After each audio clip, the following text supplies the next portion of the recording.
This is breaking news. The Ringwood State Park. Obviously everyone's here because we have a pretty large wildfire going here on the border of New York and New Jersey. Currently the fire is 2,500 acres. We have 0% containment. Chris will get into the operations and steps that we're taking to get this fire contained. Fire reported yesterday afternoon. We had north winds which brought the fire into New Jersey from New York.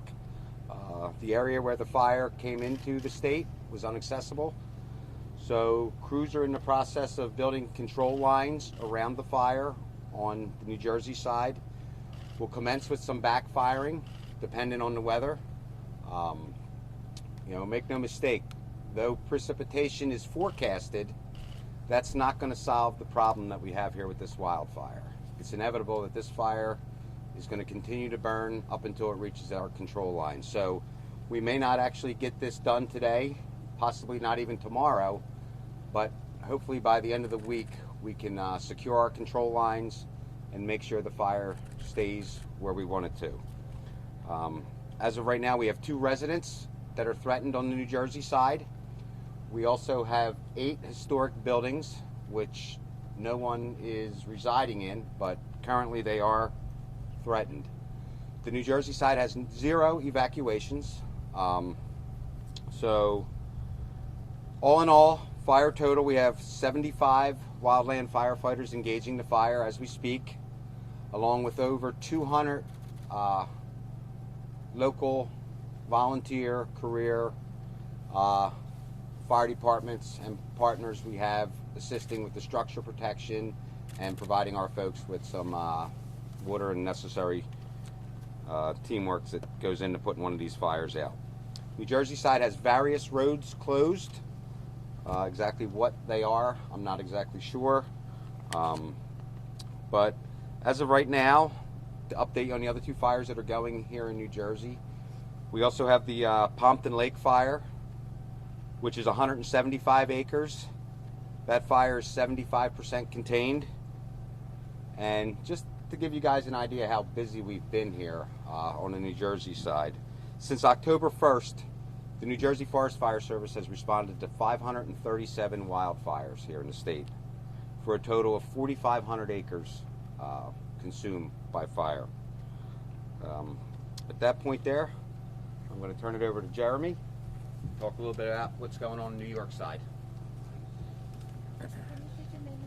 Yep, Jeremy Oldroyd, Oldroyd, forest ranger with the New York State Department of Environmental Conservation. I've been running operations on the New York side. We currently have a unified command with New Jersey. We want to make sure that we're working together to contain this wildfire. We don't want to have anybody, we don't want to miss anything out there, so we're going to make sure we have a unified command to make sure we get a good handle on this fire and put it out as quickly as we can. That may take some time due to the unprecedented drought conditions that we're currently in. Just some back information, since October 1st, New York has had 60 wildfires with just over 2,100 acres consumed. So both, I know New York and New Jersey have been busy with wildfire response for the past month and a half dealing with these. As far as operations go, we're putting in hand line and dozer line construction around the fire along the northern edge of the fire. Our main concentration is along East Shore Drive and structure protection. That is our #1 focus, is to make sure we have structure protection and make sure the residents are safe and they don't lose any of their structures. We have no evacuations currently in place. We do ask that the public stay away from that area just because of all the firefighter activity that is in that area. We don't need additional road traffic to hinder any firefighter response to that area. Talk about the I'll turn it over to Chris as far as what's going on in New Jersey. Town of Warwick. or 60? 60. 60. Wildfires in New York since October 1st. And we'll take more questions at the end, too. Good afternoon, everyone. My name is Chris Franek, F-R-A-N-E-K.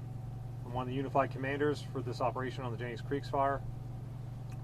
What we have going on right now, our units are currently heavily engaged in 3 areas of the fire. Along East Shore Drive in West Milford, New Jersey. They are doing structure protection and providing backfiring and burnout options off that road there.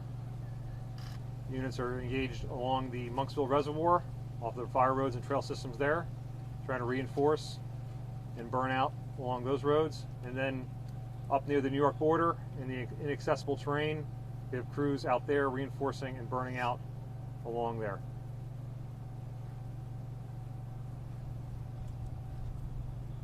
All right, turn over to questions. Let's keep it orderly. If we could start from left to right, that would be great. What can you tell us about the death of Mr. Vasquez?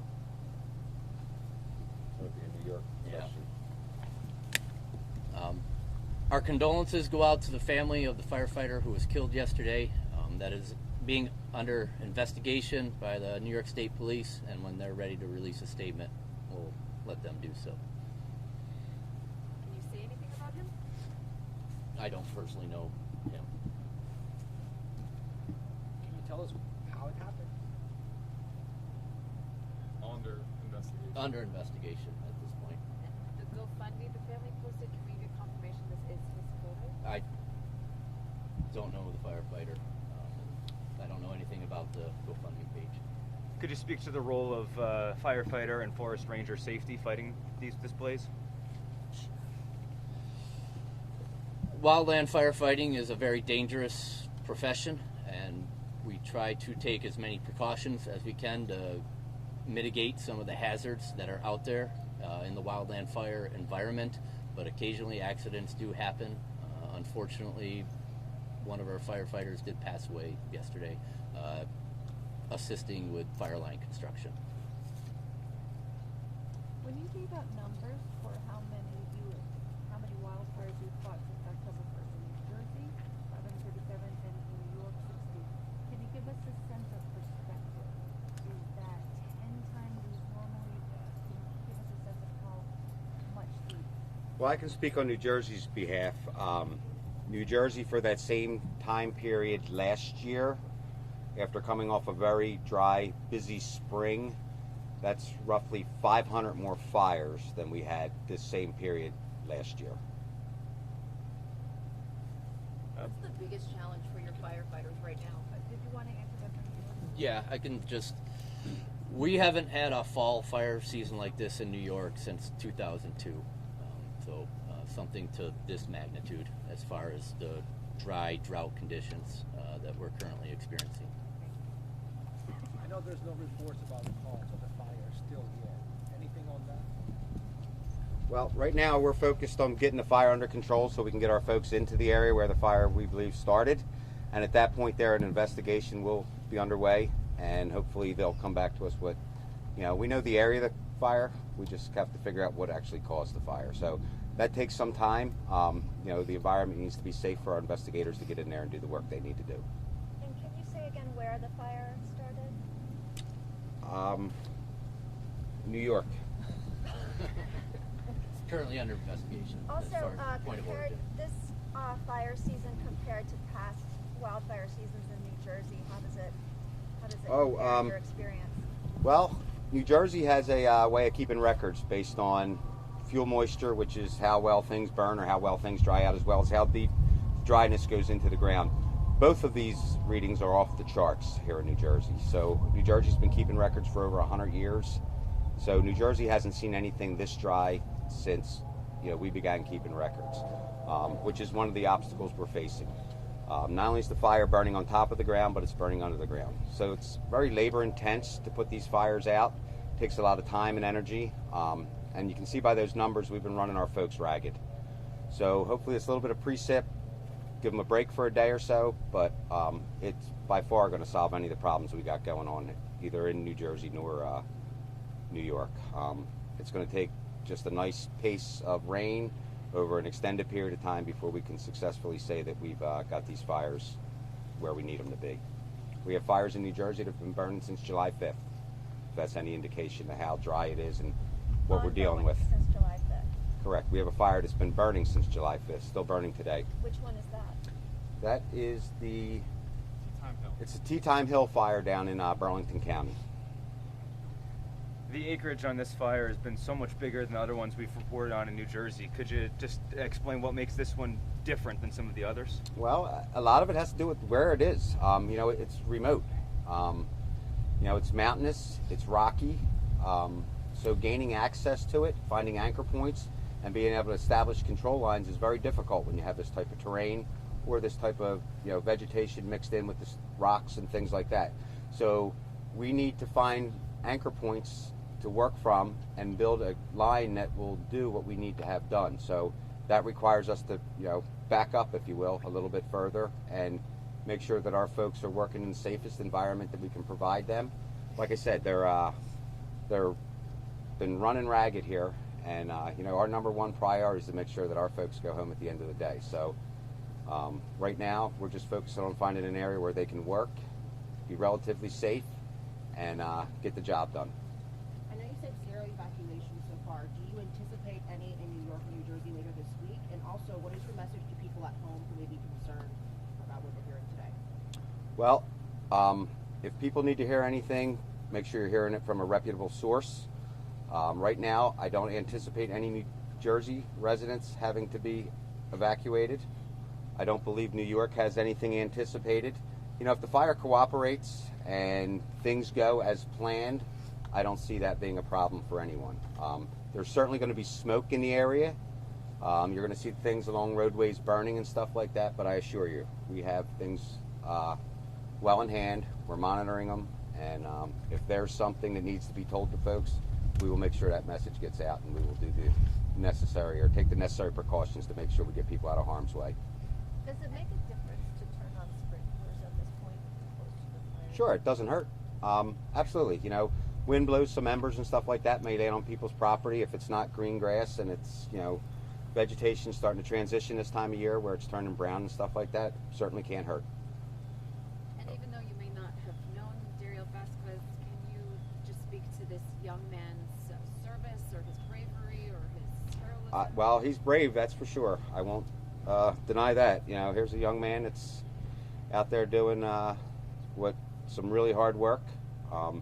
So I would definitely say, you know, New Jersey sends its condolences to his family, and you know, certainly brave work that he's involved in. But that's really all I can say at this point. There, we appreciate his service.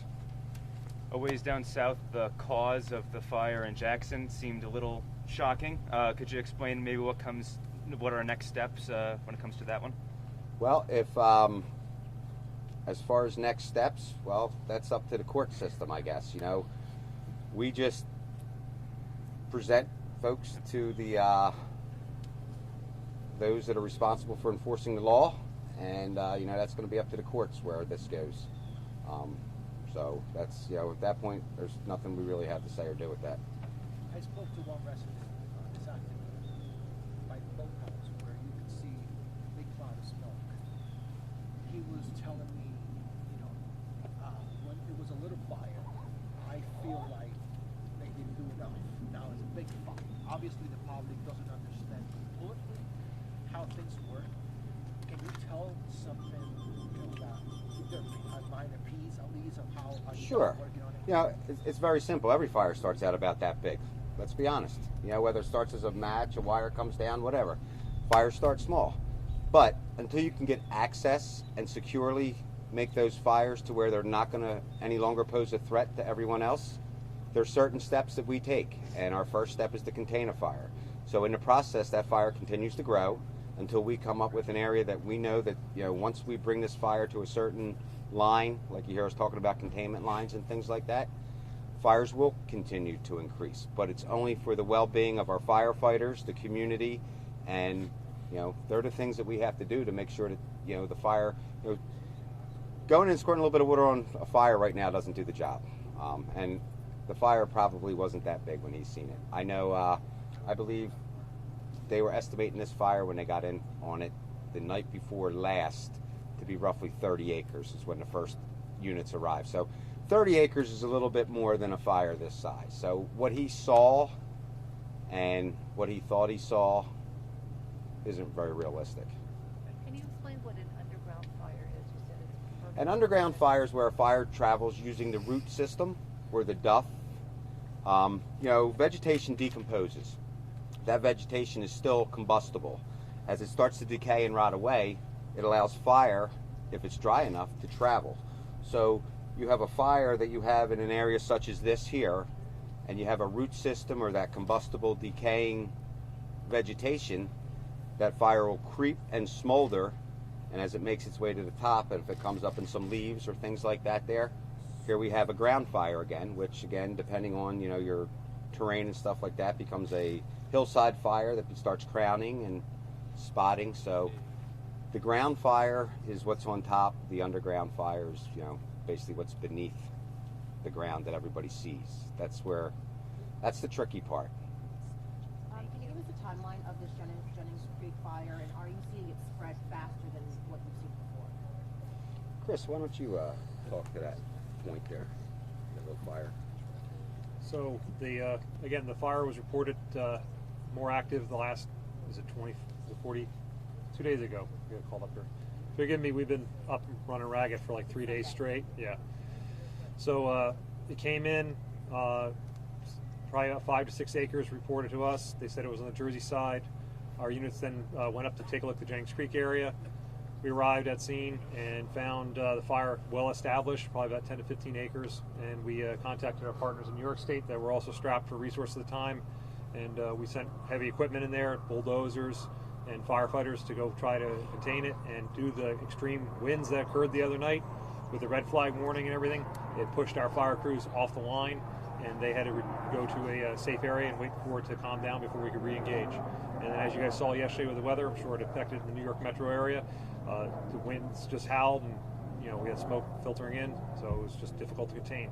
And again, because of how extremely inaccessible it is up there, it's very taxing on our firefighters, taxing on our equipment, especially on firefighters who've been going for almost 30 days straight fighting fire. Awesome. If no one has any more questions, thank you all for coming. Thank you. So,